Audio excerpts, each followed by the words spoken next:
mulai, bisa minta tolong dibuka kameranya sebentar, kita mau foto bersama.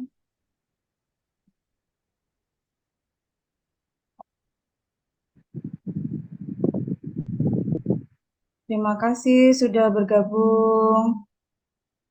Bu Luki, Pak Adit, Pak Sidik, Bu Farida, siapa lagi nih? Samsung SM siapa nih? Oh, Bu itu ya, Bu Nur Komsin ya.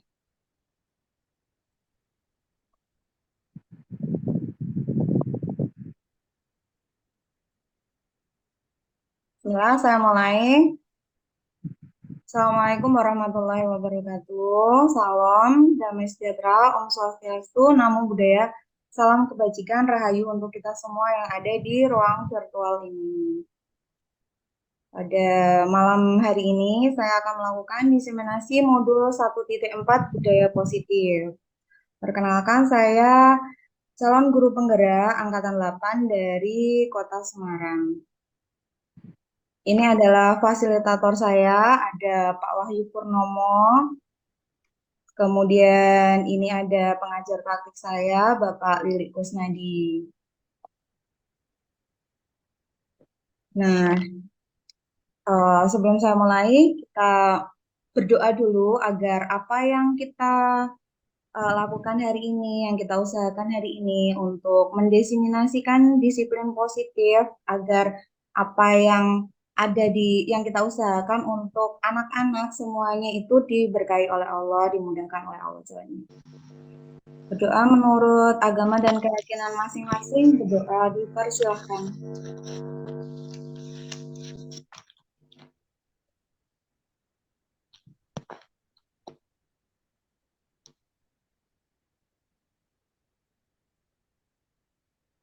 Amin, terima kasih.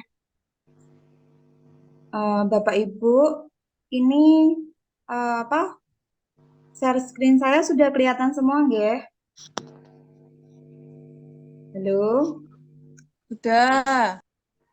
suara saya bisa terdengar dengan jelas? Terdengar. Alhamdulillah, Ya, sudah. ya, terima kasih. Jadi kita merujuk ke tujuan pendidikan menurut Ki Hajar Dewantara. Tujuan pendidikan adalah menuntun segala kekuatan kodrat yang ada pada anak-anak agar mereka sebagai manusia dan anggota masyarakat dapat mencapai keselamatan dan kebahagiaan yang setinggi-tingginya. Kemudian tugas pendidik hanya dapat menuntun tumbuh hidupnya kekuatan kodrat yang ada pada diri anak sehingga mereka dapat memperbaiki lakunya, tumbuh sehingga mereka dapat tumbuh kekuatan kodrat yang ada pada diri anak. Jadi kita uh, itu yang sebagai pedoman kita ya, tugas guru hanya menuntun kodrat yang sudah ada pada diri anak. Ada kodrat zaman dan kodrat alam.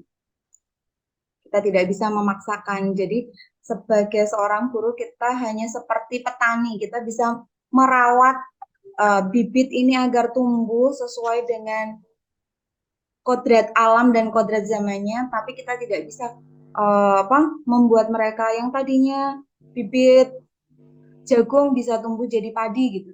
Bisa. Mereka sudah memiliki kodrat alam dan kodrat zamannya masing-masing.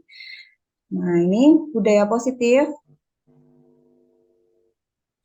Budaya positif di sekolah yaitu nilai dan kebiasaan di sekolah yang berpihak pada murid agar mereka dapat berkembang menjadi pribadi yang kritis, penuh hormat, bertanggung jawab dengan profil pelajar Pancasila sesuai dengan Pancasila tentunya ya.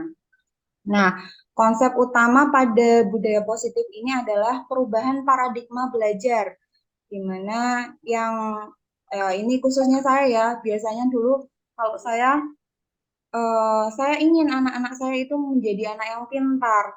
Kemudian apa yang saya sampaikan itu harus anak-anak bisa minimal 80% menguasai. Ternyata tidak seperti itu. Jadi tugas tugas guru hanya bisa menuntun tumbuh kembangnya anak ini. Mereka sudah punya kodratnya masing-masing seperti itu. Yang kedua, disiplin positif. Yang ketiga, kebutuhan dasar manusia. Kemudian yang empat ada motivasi perilaku manusia. kemudian restitusi. Jadi nanti kita belajar bagaimana posisi kontrol guru, kemudian nanti kita akan bersama-sama melihat keyakinan kelas, pembentukan keyakinan kelas. Jadi saya bersama anak-anak membuat kayak kesepakatan kelas yang kemudian menjadi keyakinan yang sudah kita sepakati di kelas. Kemudian praktek segitiga restitusi yang sudah saya lakukan bersama anak-anak. Nah, ini perubahan paradigma belajar. Sekolah menyediakan lingkungan yang positif, aman, dan nyaman agar siswa mampu berpikir, bertindak, dan mencipta dengan suasana yang merdeka, mandiri, bertanggung jawab untuk membangun budaya positif di sekolah.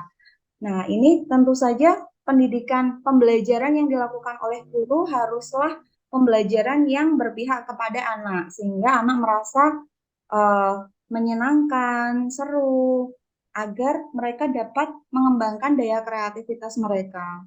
Seorang anak tidak akan bisa tumbuh inovasi, kreativitas apabila di dalam lingkungan yang tertekan, jiwanya tertekan, tertekan oleh peraturan atau tertekan oleh gurunya misalkan seperti itu tidak bisa ya. Kemudian disiplin sekolah ini sangat berkaitan dengan kontrol guru terhadap siswa. Bagaimana seorang guru itu memposisikan mereka di kelas atau sebagai penghukum. Kalau penghukum itu kalau anak melakukan kesalahan berarti langsung dihukum seperti itu. Atau guru uh, memperlakukan dirinya, memposisikan dirinya sebagai seorang teman bagi muridnya, atau sebagai manajer, atau sebagai pemantau. Seperti itu nanti kita belajar. Nah, ini pertanyaan pemantik. Nih, setuju atau tidak setuju nih Bapak Ibu Guru?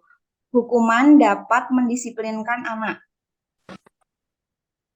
Setuju atau tidak setuju hukuman dapat mendisiplinkan anak? Apakah dengan hukuman itu anak bisa menjadi lebih disiplin, peraturan dapat lebih diterapkan, ataukah tidak? Kemudian pemberian hukuman dengan hal positif seperti membaca atau membersihkan halaman sekolah dapat meningkatkan disiplin anak, ataukah memberikan penghargaan dengan memberikan penghargaan apabila mereka telah mencapai sesuatu dapat meningkatkan motivasi belajar anak. Adakah yang mau berpendapat setuju atau tidak setuju dengan hukuman? Dulu kita kenalnya reward and punishment ya. Jadi kalau dia melakukan kebaikan maka dia akan mendapatkan reward. Kemudian kalau dia melakukan kesalahan maka konsekuensinya yaitu dengan hukuman. Nah, ini perubahan paradigma, kegiatan kepalan tangan. Jadi ini kita ada si A dan si B. Ini bisa dilakukan dengan temannya ya. Ini Anda dan teman Anda lakukan berpasangan. Sobeklah secari kertas kecil, kemudian tuliskan benda atau sesuatu yang sangat berharga untuk Anda. Kemudian letakkan di salah satu tangan Anda dan genggam benda sesuatu tersebut dengan segala daya hingga membentuk kepalan ya. Ini kepalan tidak terbuka. Kemudian teman Anda si B mencoba dengan sekuat tenaga berbagai cara untuk meminta Anda memberikan benda tersebut. B bisa membujuk, mengancam, menghardik, merayu, kemudian menyuap, apa saja yang dapat dia lakukan untuk agar Anda dapat membuka kepalan tangan Anda. Nah, ini apa yang terjadi setelahnya?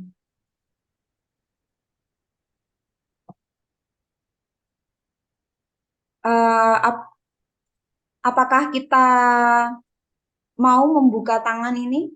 Kontrolnya ada di mana ini? Kita atau pada si A atau si B? Pada diri kita sendiri atau pada orang lain di luar diri kita? Diri kita. Iya, betul ya. Jadi orang lain tidak bisa merubah merubah kita dengan ancaman, dengan hardikan, dengan bujuk. Kalau kita sendiri tidak mau membuka tangan kita ini tidak akan pernah terjadi. Tidak akan pernah terbuka ini tangannya. Nah, perubahan paradigma teori kontrol atau teori pilihan ilusi kontrol nih. Bahwa seorang guru dapat mengontrol murid. Ini hanya ilusi saja. Ilusi bahwa guru dapat mengontrol muridnya. Kemudian ilusi bahwa kritik dapat membuat orang merasa bersalah, dapat menguatkan karakter. Kemudian ilusi bahwa semua penguatan positif itu efektif dan bermanfaat. Kemudian ilusi bahwa orang dewasa itu memiliki hak untuk memaksa. Itu hanya ilusi. Kontrolnya itu ada pada diri anak sendiri. Jadi anak mau kita ya tadi dia ibaratkan kita mau berubah itu ya karena diri kita sendiri bukan karena orang lain. Nah, ini sebenarnya apakah makna disiplin? Saya baca pengertiannya ya. Disiplin artinya adalah belajar. Makna asal dari kata disiplin ini dari murid-murid Socrates dan Plato. Disiplin diri membuat orang menggali potensinya menuju sebuah tujuan. Jadi ada tujuannya dia kenapa melakukan itu. Ada tujuan tertentu yang mendasarinya. Apa yang dia hargai. Namun dalam budaya kita, makna disiplin ini telah berubah menjadi sesuatu yang dilakukan seseorang pada orang lain untuk mendapatkan kepatuhan. Jadi kalau kita kenal, kita dengar kata disiplin itu sesuatu yang apa ya? Sesuatu yang harus patuh pada disiplin seperti itu ya. Kecenderungan umum dari disiplin itu memaksa, ketidaknyamanan, bukan dengan apa yang kita hargai atau pencapaian suatu tujuan mulia. Jadi kita misalkan kita berangkat kerja tepat waktu karena kalau tidak kerja tepat waktu nanti ada hukumannya, ada pemotongannya. Kita memakai helm karena uh, ada hukumannya, ada tilang dari Pak Polisi seperti itu.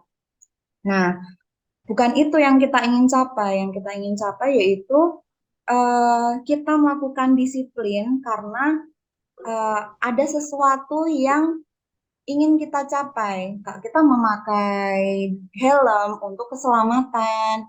Kita memakai masker. Ini ya. Kita memakai masker untuk keselamatan, bukan karena kena denda atau apa.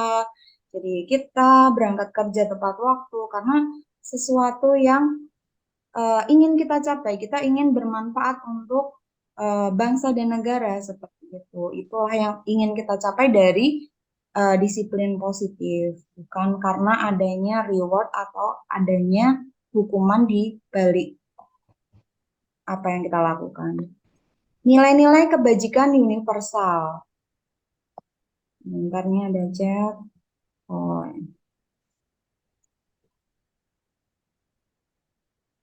nilai-nilai kebajikan universal, disiplin adalah kemampuan untuk memerintah diri sendiri dalam mengontrol dan menguasai diri untuk memilih tindakan yang mengacu pada nilai-nilai yang kita hargai dengan penuh tanggung jawab tanpa terperintah orang lain. Ini adalah disiplin yang sebenarnya. Nilai-nilai yang kita hargai adalah nilai kebajikan, sifat positif manusia yang merupakan tujuan mulia yang ingin kita capai, yang ingin dicapai oleh individu, yaitu nilai-nilai pada profil pelajar Pancasila. Ini adalah nilai-nilai yang kita ingin capai dalam disiplin positif yang kita terapkan. Nah, ini kebutuhan dasar manusia. Pada kenyataannya, kebutuhan setiap orang itu berbeda. Kita harus berusaha memahami pandangan orang lain tentang dunia. Kebutuhannya setiap orang itu berbeda. Ada yang butuhnya tentang kesenangan, kebebasan, penguasaan, atau kebutuhannya ingin diterima di dalam masyarakat seperti itu. Ini kebutuhan dasar manusia. Ada 4 kebutuhan dasar manusia. Yang pertama, rasa kasih sayang dan ingin diterima, kemudian penguasaan, kesenangan, bertahan hidup, ada kebebasan. Ini adalah kebutuhan dasar manusia yang ingin dicapai.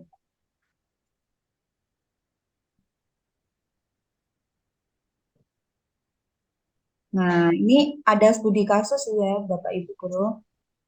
Ada studi kasus, Huria, guru kelas 6 di SD Permai, sedang bingung menghadapi ulah salah satu murid di kelasnya, bernama Agus. Muridnya itu bernama Agus. Beberapa anak telah datang dan mengeluhkan Agus yang seringkali memintai bekal makan siang mereka dengan paksa. Nah, ini jika Anda menghadapi situasi seperti Bu Ria ini, apa yang bisa Anda lakukan? Kemudian, menurut Anda kira-kira apa alasan Agus melakukan hal tersebut? Nah, ini ya. Dalam konteks penerapan disiplin positif, ini yang harus Bu Ria lakukan. Sebelumnya, Bu Ria harus mengetahui, mencari tahu alasan apa sih yang mendasari tindakan Agus melakukan hal seperti itu? Agar kita bisa mengetahui kebutuhan apa yang sedang Agus usahakan, agar kita bisa mencari solusi yang tepat untuk permasalahan Agus sehingga dia tidak mengulangi kesalahannya sehingga suasana kelas menjadi nyaman kembali. Makan tuh, nasinya tuh. Nah, ini yang pertama, ini ada beberapa kemungkinan ya yang mungkin mendasari Agus melakukan melakukan apa tadi mengambil makanan siang teman-temannya ya. Yang pertama, Agus lapar dan orang tuanya tidak memberi bekal makan siang atau bahkan orang tuanya tidak punya uang untuk memberikan bekal kepada Agus. Jadi dia saat siang di sekolah lapar, kemudian dia meminta temennya. Pertamanya meminta, kemudian pas temennya tidak mau memberi, akhirnya dia memaksa dan mengambil makanan temennya.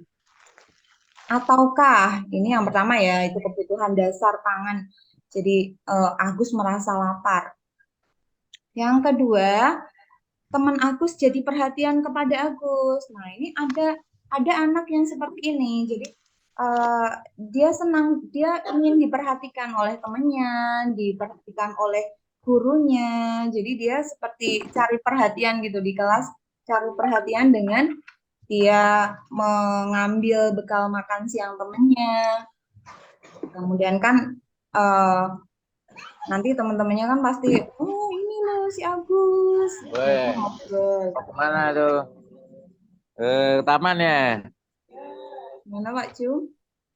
Nah, ini kalau kalau alasan yang kedua ini berarti kebutuhan Agus adalah kebutuhan akan Ya. cinta, kasih sayang dan rasa diterima di kelas. Kemudian yang alasan yang ketiga, dia merasa hebat karena temannya menjadi takut dan menuruti kemauannya. Ini ada anak yang seperti ini. Jadi dia senang, dia merasa hebat kalau teman-temannya itu patuh pada dia, pada apa dimintain makanan terus temennya ngasih semuanya merasa nggak berani menolak apa yang Agus inginkan. Ini ada anak yang senang seperti itu, merasa dia berkuasa di kelas seperti itu.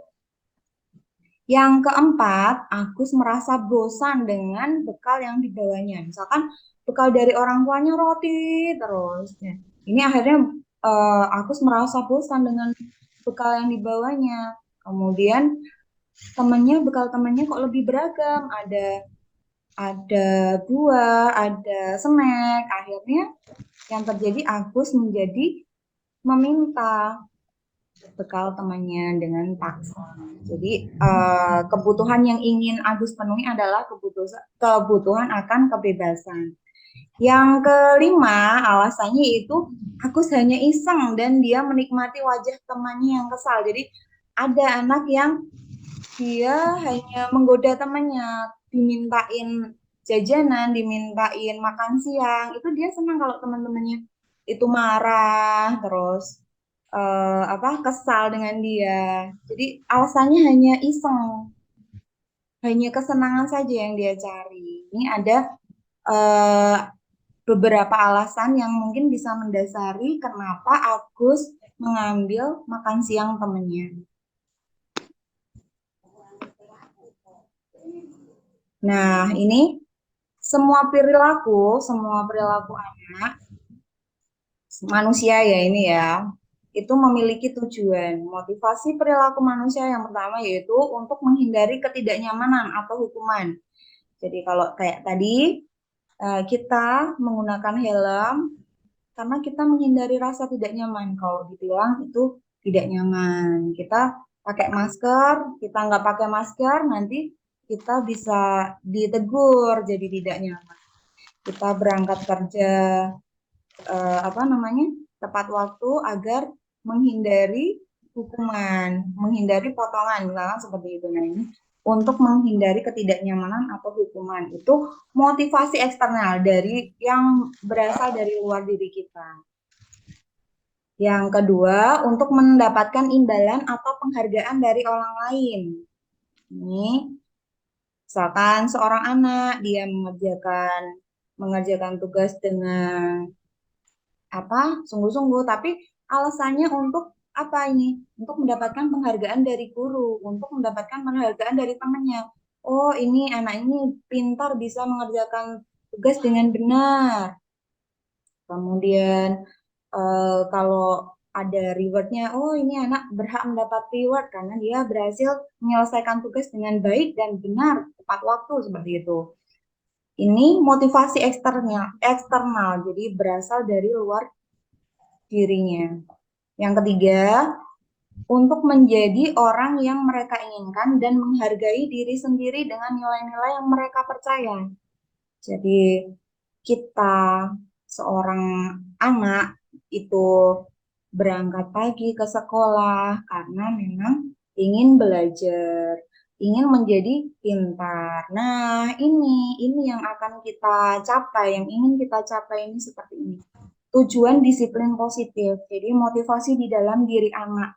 Anak memiliki motivasi yang bisa mendorong dirinya untuk melakukan kebaikan-kebaikan universal yang kita inginkan ini. Yang nomor tiga ini tujuan disiplin positif, bukan dari motivasi eksternal seperti hukuman, reward atau penghargaan dari guru, penghargaan dari teman. Itu bukan tujuan dari disiplin positif.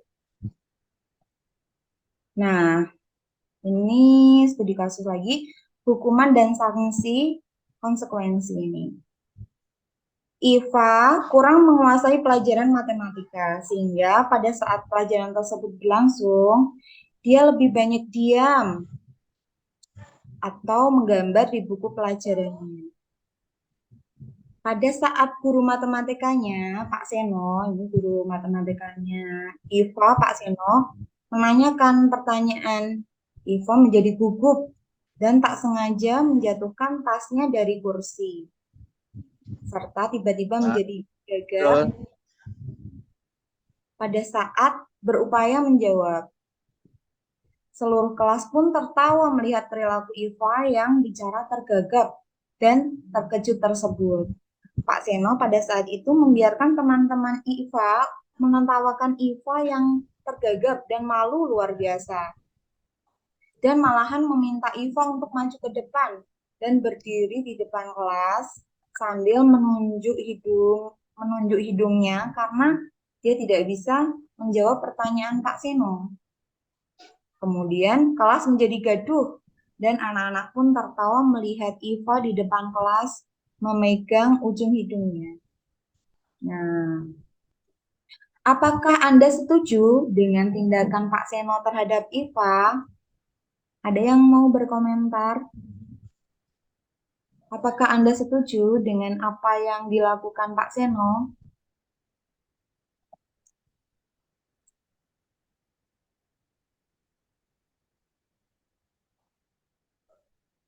Halo? Ini masih kelihatan ya? Saya share screen masih kelihatan? Masih kelihatan.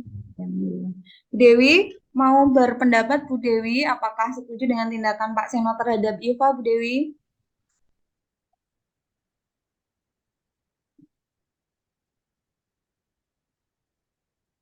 Ini yang dilakukan Pak Seno ini bagaimana? Ini memberikan hukuman atau sanksi ya, karena Iva dia tidak mendengarkan apa yang disampaikan oleh Pak Seno. Dia pada saat Pak Seno menerangkan pelajaran, dia malah menggambar, berdiam diri, kemudian ditanya, suruh mengerjakan soal, dia gugup dan tergagap. Kemudian Pak Seno meminta dia maju ke depan. Berarti dia apa ini? Memberi hukuman ya, memberi sanksi ya, karena Iva Iya itu ini, tidak. betul ini. Ini tindakan seorang pendidik yang tidak patut dicontoh, Bu Ruri. Kemudian kalau menurut Bu Dewi bagaimana ini? Seharusnya yang dilakukan Pak Seno bagaimana Bu Dewi? Mungkin seharusnya Pak Seno itu membantu menyelesaikan masalah yang dihadapi oleh Iva, Bu. Ya, setuju, setuju sekali dengan Bu Dewi ya. Jadi yang harus dilakukan sebagai pendidik, dia mencari tahu dulu kenapa kok Iva lebih banyak terdiam dan menggambar di buku pelajarannya. Padahal pada saat itu pelajaran matematika dan Pak Seno sedang menerangkan di depan. Ditanyain dulu apa permasalahan yang dihadapi oleh Iva. Jangan-jangan Iva lapar. Jangan-jangan Iva sedang sakit. Nah, ini ditanyakan dulu, tidak serta-merta langsung dihukum, disuruh maju. Seperti itu ya. Kemudian, menurut Anda tindakan Pak Seno terhadap Iva itu adalah sebuah hukuman dan konsekuensi. Ini jelas ya dihukum karena dia melakukan kesalahan, kemudian dihukum seperti itu. Hukumannya apa tadi? Maju ke depan dengan memegang hidungnya. Nah, apakah Iva ini apa menjadi tahu kesalahannya dengan hukumannya itu? Kemudian apakah eh, apa ada solusinya dari permasalahan Iva, disuruh maju ke depan. Kalian kalau Iva itu kayak tadi sakit, bagaimana? Harus ke depan. Jadi malah sakit dan malu seperti itu ya. Atau Iva ternyata masalahnya tadi lapar. Jadi tidak bisa konsen dengan pelajarannya Pak Seno. Nah, ini seharusnya langkah yang dilakukan guru adalah bertanya dulu agar bisa mencari solusi yang tepat untuk permasalahan yang dihadapi oleh Iva. Nah, ini kita mau eh, apa ini? Menjawab apakah tindakan guru ini merupakan hukuman atau konsekuensi ya? Bisa membedakan ya, mana yang hukuman, mana yang konsekuensi. Konsekuensi dari apa yang sudah dilakukan. Nah, yang pertama, mencatat 100 kali di dalam buku. Apabila dia terlambat sekolah, kemudian diberi sanksi, diberi hukuman. Suruh nulis 100 kali di dalam buku. Kalimatnya, saya tidak akan terlambat lagi. Ini merupakan hukuman. Nah, lagi nih, yang biasa kita temui ya, lari mengelilingi lapangan basket 2 kali karena terlambat hadir di sekolah. Karena terlambat sekolah, terus serta-merta disuruh lari mengelilingi lapangan basket 2 kali seperti itu. Tanpa ditanya, kenapa sih sebenarnya dia kok terlambat? Atau karena ternyata bisa jadi kan anak terlambat itu kesalahannya tidak 100% ke anak. Bisa jadi mungkin orang tuanya yang telat mengantarkan atau mungkin kendaraannya bocor atau kayak gimana itu bisa bisa saja terjadi. Jadi harus ditanya dulu alasannya apa, kenapa dia hadir ke sekolah terlambat. Kemudian ini murid diminta untuk push up 15 kali karena tidak menggunakan masker ke sekolah. Karena dia melakukan kesalahan, kemudian dia serta-merta disuruh push up 15 kali. Nah, ini hukuman ya, Bapak Ibu, ini di sini adalah hukuman. Kemudian mengganti kertas tugas teman yang telah dicoret-coret. Terus ini anak-anak kalau di sekolah diberi kertas untuk mengerjakan, nah ternyata dia mencoret-coret kertas punya teman. Kemudian dia diminta untuk mengganti kertas tugas temannya ini. Ini namanya konsekuensi. Kemudian membersihkan tumpahan air di meja tulis karena tersenggol pada saat belajar. Nih, biasanya kalau di kelas anak minumnya ditaruh di meja, kemudian pada saat belajar tanpa sengaja menyenggol tumblernya, akhirnya tumpah semuanya airnya lah. Dia diminta untuk membersihkan. Nah, ini namanya konsekuensi. Murid disuruh untuk tidak mengenakan sepatu seharian di sekolah karena tidak mengenakan sepatu hitam. Nah, kalau biasanya kalau hari Senin ini ya upacara bendera, anak diminta untuk mengenakan sepatu hitam. Aturan di sekolah menggunakan sepatu hitam saat upacara. Nah, ini ada anak yang tidak mengenakan sepatu hitam, kemudian dia hukumannya sepatunya diminta dan seharian tidak mengenakan sepatu. Nah, ini namanya hukuman ya. Apa yang terjadi kalau anak seharian tidak menggunakan sepatu? Namanya anak kan bisa nanti eh, dia mobilitasnya ke lapangan, ke halaman sekolah yang apa ada banyak batu atau paku, ini bisa membahayakan. Nah, ini namanya hukuman. Kemudian yang terakhir tadi apa? Lari mengelilingi lapangan. Ya, ini ya. Lari mengelilingi lapangan basket 2 kali karena terlambat 10 menit pada saat pelajaran PJOK. Pada saat pelajaran PJOK, kemudian dia datangnya terlambat, mungkin ganti bajunya kelamaan atau dia harus pergi ke kantin dulu karena belum makan. Ya, dia diminta untuk lari mengelilingi lapangan 2 kali. Nah, ini konsekuensi dari apa yang dia perbuat. Nah, ini sebenarnya apa sih perbedaan antara hukuman dan konsekuensi? Perbedaannya adalah kalau hukuman itu sesuatu yang menyakitkan yang harus terjadi. Menyakitkan ya. Kalau konsekuensi itu sesuatu yang harus terjadi. Tadi hukuman dia telat, terus disuruh lari, dia telat disuruh push up. Jadi hukuman itu sifatnya sesuatu yang menyakitkan harus terjadi. Kemudian kalau hukuman itu membuat anak sakit fisik maupun sakit hati, malu ya, sedih kalau dihukum untuk jangka waktu yang lama. Ini jangka waktu itu kan eh, lama, bisa bisa teringat terus ini ya, bisa lama membekas di dalam ingatan anak-anak. Kemudian kalau konsekuensi itu membuat anak merasa tidak nyaman dalam waktu yang pendek. Kalau hukuman waktunya lama, diingat lama. Kalau konsekuensi ini jangka waktunya pendek. Kemudian kalau hukuman ini sifatnya anak jadi membenci kedisiplinan, karena kalau tidak melakukan jadi dihukum sama bapak ibu guru seperti itu.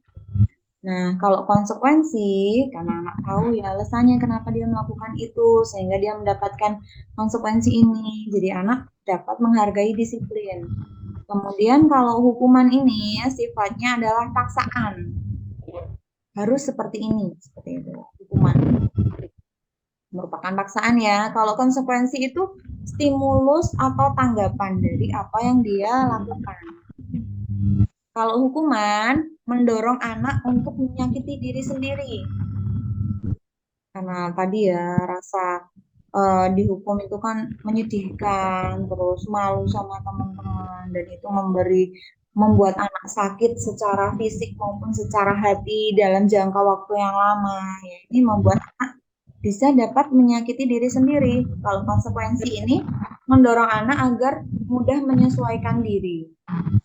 Kemudian kalau hukuman itu membuat anak konsep diri yang buruk. Jadi dia menganggap dirinya itu buruk karena sudah melakukan kesalahan.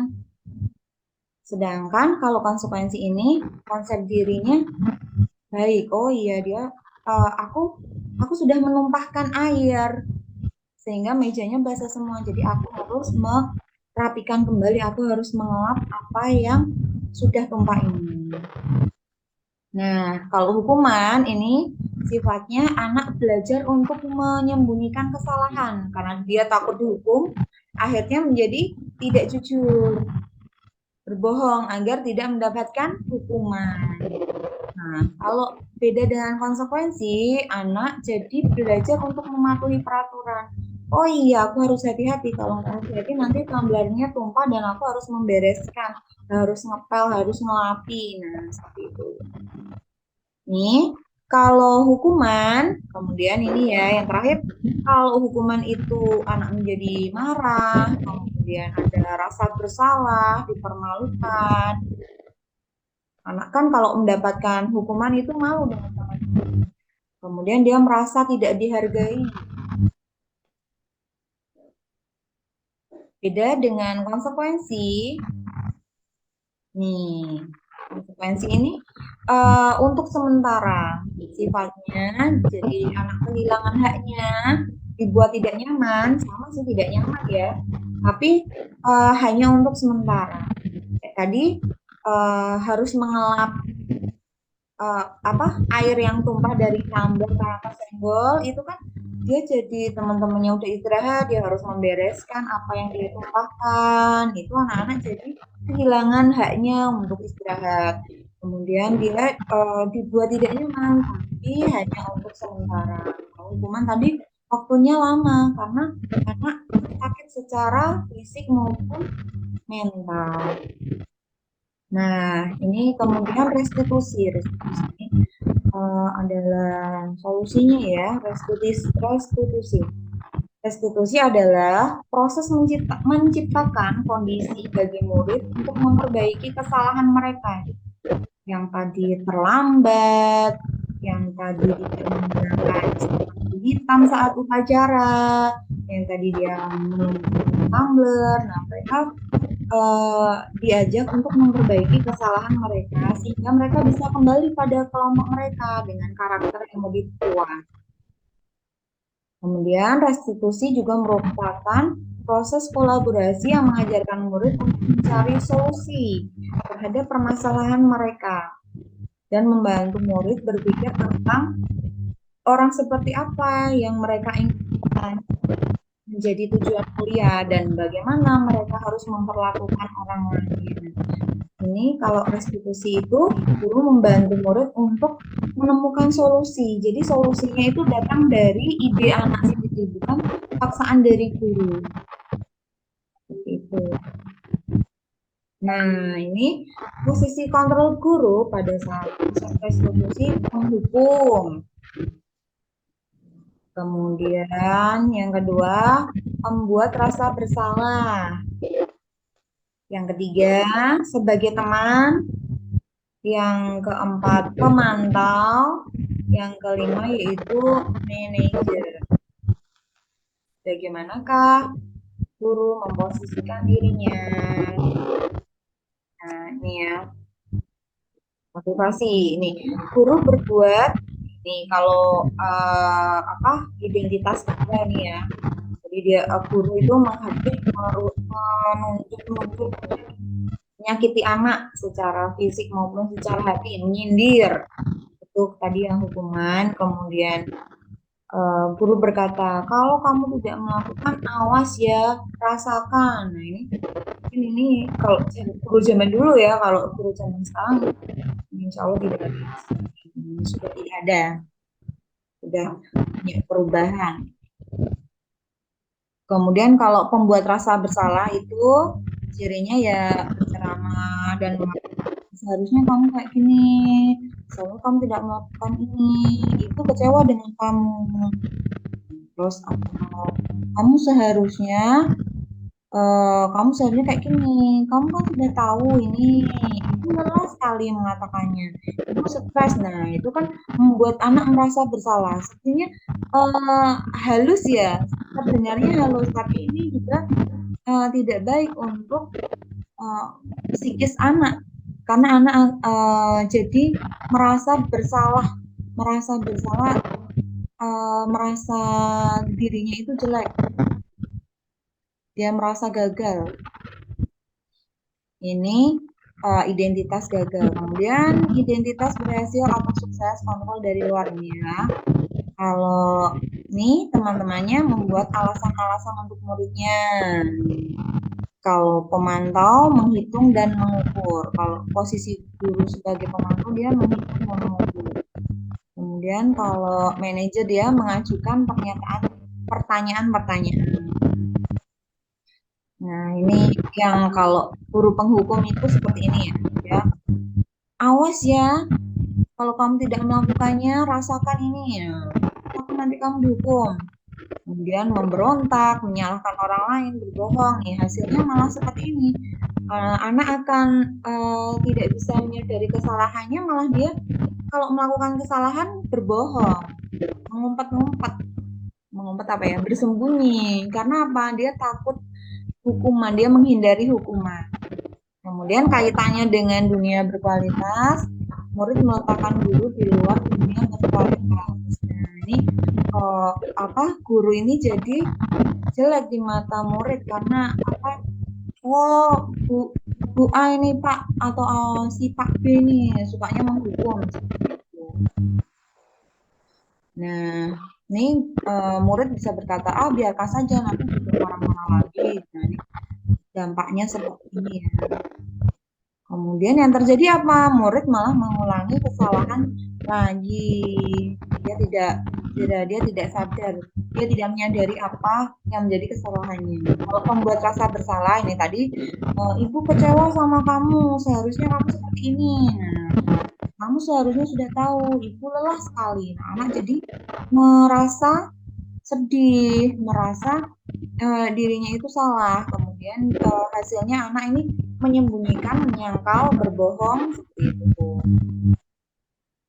Murid meletakkan guru di dalam dunia berkualitas.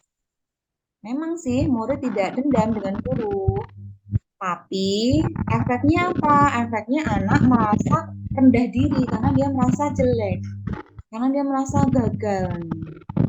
Sepertinya halus, tapi ini juga tidak boleh dilakukan. Karena tadi efeknya kepada anak itu membuat anak merasa rendah diri. Nah, ini kalau teman itu ayolah, biasanya ditandai seperti itu ya. Ayolah, lakukan demi ibu. Masa kamu tidak mau? Nanti kalau ibu dimarahi kepala sekolah gimana? Nah,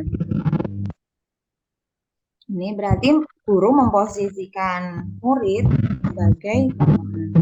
Hasilnya apa? Ketergantungan anak terhadap guru. Murid meletakkan guru sebagai orang yang sangat penting di dunia, jadi berkualitas. Cuman ini dampaknya pada murid itu anak menjadi lemah, tidak mandiri, bergantung kepada guru. Kalau pemantau, posisi guru sebagai pemantau nih. Jadi guru itu menghitung, mengukur, ada apa peraturannya ya, kemudian menyesuaikan diri. Hasilnya murid jadi dapat menyesuaikan diri. Terus menyesuaikan dirinya apa? Menyesuaikan diri apabila diawasi oleh guru. Murid meletakkan guru, peraturan dan hukuman di dunia. Berapa banyak bintang yang harus saya peroleh? Berapa banyak halaman yang harus saya tulis? Anak sudah bagus, sudah baik. Tapi tujuannya dia yaitu dampaknya anaknya ya. Menitik beratkan pada sanksi apa ke dia untuk dirinya. Kalau tidak ada sanksi, tidak ada hadiah, jadi dia tidak ingin melakukannya, tidak mau melakukannya. Nah, ini yang yang betul yaitu si guru sebagai manajer. Jadi guru harusnya berbuat gimana? Mengajukan pertanyaan kepada ditanyakan alasannya kenapa kok seorang anak itu melakukan kesalahan-kesalahan tadi. Kemudian eh, dikembalikan ke kesepakatan keluarga. Apa yang kita yakini, apa yang kamu bisa kerjakan untuk memperbaiki masalah ini. Hasilnya akan menguatkan pribadi anak. Murid akan meletakkan dirinya sebagai individu yang positif dalam dunia yang berkualitas. Nanti dia bisa menyelesaikan permasalahan yang dihadapi dengan idenya sendiri. Bagaimana caranya? Bagaimana cara saya agar saya dapat memperbaiki kesalahan yang saya perbuat? Seperti itu. Idenya berasal dari murid. Kemudian dampaknya untuk murid ini anak dapat mengevaluasi diri, kemudian anak tahu bagaimana cara untuk memperbaiki diri sehingga dia tidak mengulangi kesalahannya. Nah, ini ada kasus guru matematika dan wali kelas 8 Bu Santi sakit sehingga tidak dapat masuk dan mengajar. Akhirnya dicarikan guru pengganti, Bu Eni. Ibu Eni baru 2 tahun menjadi guru SMP. Beberapa murid perempuan nih, Vivi dan Natali mengetahui hal ini dan mulai menggunakan kesempatan dengan bersikap seenaknya, tertawa dan tidak mengindahkan kehadiran Bu Eni. Bu Eni mencoba menyapa Vivi dan Natali dengan ramah sambil mengingatkan mereka untuk tetap fokus pada pekerjaannya. Ayolah, tugasnya dikerjakan. Nanti ibu ditegur oleh bapak kepala sekolah kalau kalian tidak mengerjakan tugas. Tolong bantu ibu ya. Namun Vivi dan Natali malah jadi tertawa.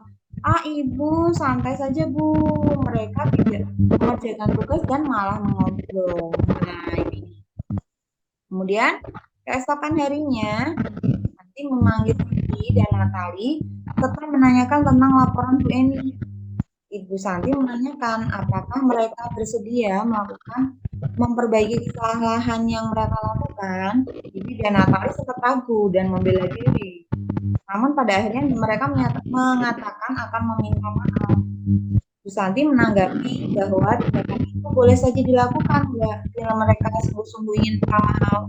Namun Ibu Santi menanyakan kembali apa yang mereka bisa lakukan. Dan dirasa tidak dihormati Bu Santi, baik Vivi dan Natali mengakui bahwa perilaku mereka ini tidak sesuai dengan keyakinan kelas. Nah, Ibu Santi melanjutkan kembali apa yang mereka lakukan untuk memperbaiki masalah. Apakah ada gagasan? Ini kalau kasus satu ini berarti posisi Ibu Eni ini sebagai apa ya? Sebagai posisinya sebagai pemantau, sebagai manajer, atau sebagai teman. Ini tadi beliau kata-katanya gimana sih? Ayolah, tugasnya dikerjakan. Nanti ibu ditegur oleh bapak kepala sekolah kalau kalian tidak mengerjakan. Tolong bantu ibu ya. Nah, kata-kata ini merujuk pada posisi guru sebagai teman. Jadi Bu Eni ini memposisikan dirinya sebagai teman. Seharusnya tidak seperti itu. Harusnya gimana? Memperlakukan murid sebagai guru adalah manajernya. Jadi ditanyain dulu seperti itu ya. Ditanyain kenapa dia tidak mau mengerjakan, terus dicari solusinya. Kalau kata-katanya tadi itu kan sebagai seorang teman. Nah, ini kemudian yang kasus 2. Anto dan Dino sedang bermain bersama di lapangan basket dan tiba-tiba terlibat dalam sebuah pertengkaran adu mulut. Dino pun menjadi emosi dan mengadakan kontak fisik, menarik kemeja Anto dengan kasar sampai 3 kancingnya terlepas. Nah, pada saat itu guru piket langsung melerai mereka dan membawa mereka ke ruang kepala sekolah. Ibu Suti sebagai kepala sekolah berusaha untuk menenangkan keduanya, terutama Dino. Dino, sepertinya kamu saat ini sedang marah sekali. Mendengar itu, Dino pun mengalir bercerita tentang kekesalan hatinya. Bu Suti pun melanjutkan bahwa membuat kesalahan adalah hal yang manusiawi. Nah, ini ya, harusnya seperti itu. Guru itu memvalidasi kesalahan. Jadi, oh, membuat kesalahan itu adalah hal yang manusiawi. Semua orang pernah melakukan kesalahan. Dan bahwa mempertahankan diri adalah hal penting. Karena tadi berantem karena dipukul dua. Nah, seperti itu harus mempertahankan diri. Nah, ini memang mempertahankan diri adalah hal yang penting.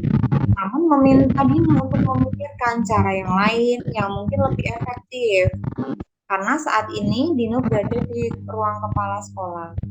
Ibu Suti melanjutkan bertanya tentang keyakinan sekolah yang disepakati, serta apakah Dino bersedia memperbaiki kesalahan yang telah dilakukan terhadap Anto. Dino pun akhirnya perlahan mengangguk. Kemudian Bu Suti balik bertanya kepada Anto, hal apa yang bisa dilakukan Dino untuk memperbaiki masalahnya? Nah, tadi kan berkelahi, terus tarik-tarikan baju, sampai kancing bajunya lepas ya. Terus ditanya, bagaimana kamu bisa memperbaiki kesalahanmu? Ya, aku menjawab, saya perlu kancing saya diperbaiki. Saya akan marah nih kalau melihat kancing baju saya kena copot sampai 3 ini. Bu Suti pun kembali bertanya kepada Tino, apakah yang akan dia lakukan untuk mengganti 3 kancing angkot yang telah bekas? Tino berpikir sejenak, namun menjawab, wah tidak tahu Bu, saya lem kembali mungkin ya Bu. Tidak bisa jahit ya. Bu Suti berpikir sebentar dan menanggapi, kalau dilem akan mudah terlepas. Bagaimana kalau kamu menjahit saja? Bersediakah kamu? Dino tampak ragu-ragu dan menanggapi, menjahit. Mana saya tahu bagaimana menjahit, Bu. Jadi meneruskan, apakah kamu bersedia belajar menjahit? Dino berpikir sejenak memandang kemeja Anto dan menanggapi, yang mengajari saya siapa, Bu? Kalau saya mau menjahit ini, dengan cepat Bu Suti menjawab, Pak Irfan, guru tata busana. Dino kembali diam sejenak, kemudian memandang kemeja Anto yang tanpa kancing. Akhirnya Dino mengangguk tanda menyetujui dan sepanjang siang itu Dino belajar menjahit dan memperbaiki kemeja Anto. Terakhir kali terlihat kedua anak laki-laki tersebut, Dino dan Anto pada jam pulang sekolah mereka sudah bercengkrama ramah dan bersenda gurau kembali. Nah, ini ya, posisi guru seharusnya seperti itu.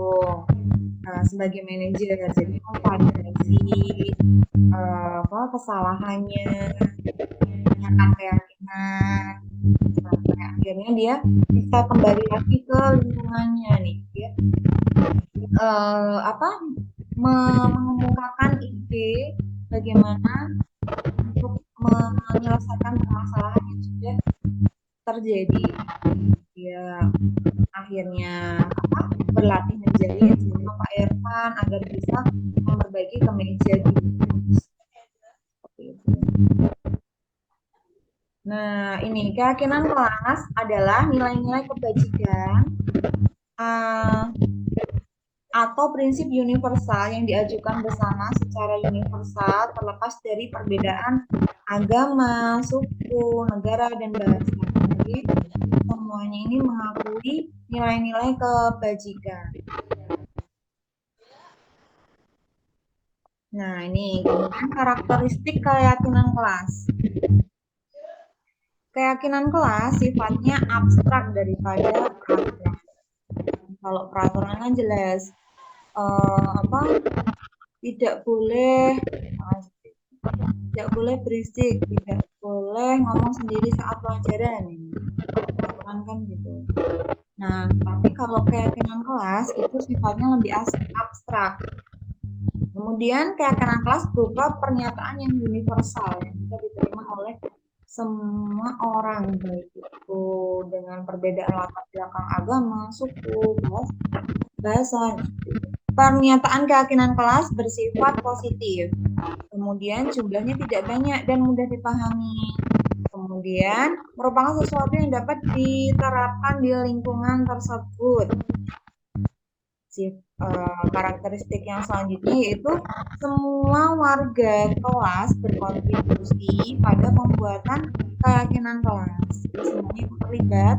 Yang terakhir ya ini bersedia meninjau kembali keyakinan kelas dari waktu ke waktu. Apakah masih relevan atau tidak. Nah ini keyakinan kelas yang saya buat dengan murid-murid saya di kelas 5. Keyakinannya yaitu yang pertama, tertib dan disiplin di kelas. Kemudian yang kedua, sopan santun dan saling menghargai. Kemudian yang ketiga, belajar dari kesalahan. Yang keempat, kita adalah satu keluarga. Nah, awalnya dari pembuatan keyakinan kelas ini, anak-anak maju ke depan, menuliskan apa yang mereka inginkan agar kelas itu aman, nyaman, kondusif, belajar juga tenang. Nah, ini kembali lagi ke segitiga restitusi. Restitusi tadi proses menciptakan kondisi bagi murid untuk memperbaiki kesalahan-kesalahan mereka sehingga mereka bisa kembali pada kelompok mereka dengan karakter yang kuat. Melalui restitusi, guru ini dapat membantu murid menjadi lebih baik, kemudian memiliki tujuan, disiplin positif, serta memulihkan dirinya setelah mereka berbuat salah. Nah, ini kemudian guru dapat membantu murid untuk jujur pada dirinya sendiri dan mengevaluasi dampak dari kesalahan yang telah mereka lakukan. Kemudian memberikan penawaran, bukan paksaan, ditawarkan. Jadi murid itu dengan kesenangan hati melakukannya. Tadi segitiga restitusi. Kamu tentu punya alasan mengapa kamu melakukannya. Kamu tentu punya alasan kenapa kok kamu memakai sepatu yang tidak berwarna hitam. Adakah cara yang lebih efektif untuk mendapatkan apa yang kamu butuhkan? Jadi validasi kebutuhan ya. Kemudian setiap orang pasti pernah melakukan kesalahan. Ini tadi pada poin menstabilkan identitas. Kamu bukan satu-satunya loh yang pernah melakukan ini. Anak menjadi netral kembali. Oh ternyata melakukan kesalahan itu hal yang biasa. Semua orang itu pernah melakukan kesalahan. Terus kemudian anak-anak dikembalikan ke keyakinan kelasnya. Nilai-nilai apa yang telah kita sepakati bersama? Kan kita sudah sepakat untuk saling menghargai. Kalau kamu berantem, tidak menghargai temannya. Seperti itu. Kan kita sudah sepakat, kita sudah yakin kalau kita ini adalah suatu keluarga. Keluarga kok berantem? Kayaknya gimana kalau keluarga itu menjadi berantem, tidak rukun, bersatu. Kamu ingin menjadi orang yang seperti apa? Kalau jadi pemarah, terus suka mukul, itu menyenangkan atau tidak? Itu. Nah ini masuk pada segitiga restitusi tadi. Kalau menghadapi murid yang ini tadi pada poin menstabilkan identitas. Guru berkata, berbuat salah itu hal yang manusiawi, tidak ada manusia yang sempurna. Bapak Ibu guru juga pernah melakukan kesalahan. Nah, ini adalah menstabilkan identitas. Jadi mengubah identitas anak yang tadinya gagal karena melakukan kesalahan menjadi orang yang sukses. Kemudian validasi kebutuhan. Dengan kita membantu anak mengenali kebutuhan dasar mereka, jadi kita bisa memenuhi kebutuhan mereka. Mereka itu kan setiap tindakan tadi ada tujuannya ya. Dia melakukan itu karena apa? Tujuannya apa? Jadi, guru bisa berkata, kamu pasti punya alasan mengapa kamu melakukan itu. Kamu pasti punya alasan kenapa pakai sepatu warna putih pada saat pacaran. Oh, sepatunya masih di sepatunya kemarin yang hitam dipinjam temennya, saudaranya rusak. Pasti ada alasannya. Maukah kamu belajar cara lain untuk mendapatkan yang kamu butuhkan tanpa harus memukul nih? Jadi kasusnya Bimo ya. Bisa nggak kamu pakai cara yang lain selain memukul? Nah, kemudian menanyakan keyakinan. apa nilai yang kita percaya di kelas atau sekolah kita, nilai-nilai itu apa yang kita telah sepakati. Oh iya, kita sudah sepakat bahwa apa tadi, kita ini sebuah keluarga. Kita sudah sepakat bahwa kita akan saling menghargai, kita saling sopan di kelas ini. Kemudian nilai yang ideal itu seperti apa sih? Kamu ingin jadi anak seperti apa? Pengen jadi anak yang pintar, pengen jadi anak yang hebat. Kalau kamu mau kumpul gimana? Baik apa tidak? Belum menanyakan kayak gimana ini. Yang saya lakukan,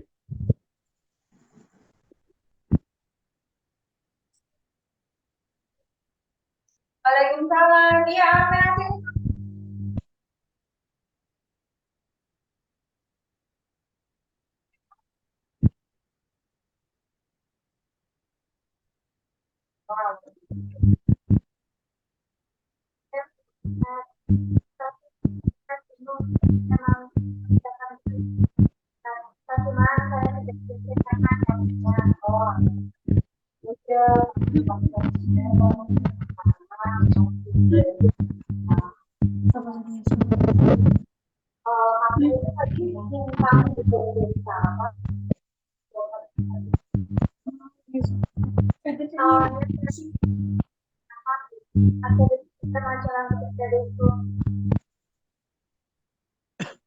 Nah, kalau ditambah lagi panjang ya, ini sepenggal aja yang sudah saya lakukan.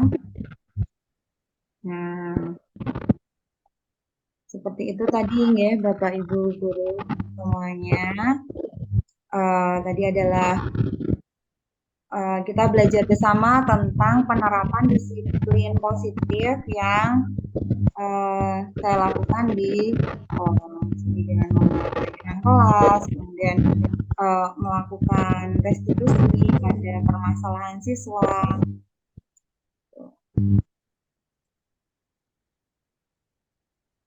Apakah ada yang mau didiskusikan ini, Bapak Ibu semuanya?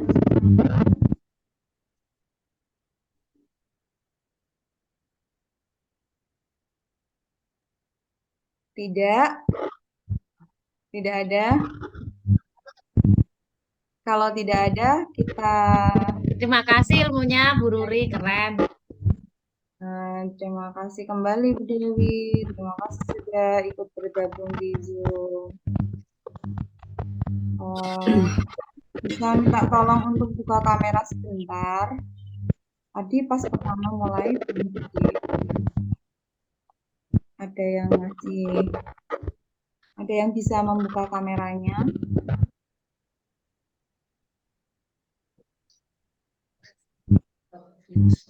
Bisa?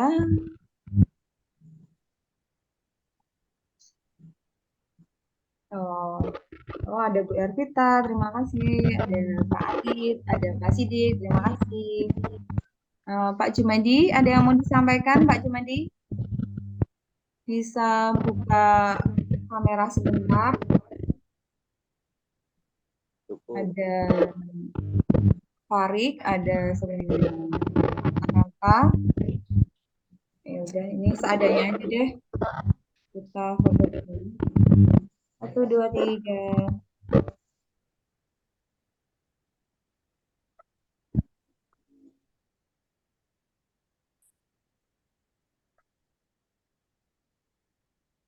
Terima kasih sudah bergabung.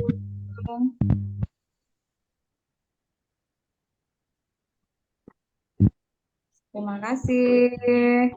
Saya akhiri pertemuan kali ini dengan membaca alhamdulillah dan alhamdulillah. Subhanakallahumma wa bihamdika asyhadu an la ilaha illa anta astaghfiruka wa atubu ilaik. Terima kasih semuanya. Sama, Bu. Sama-sama.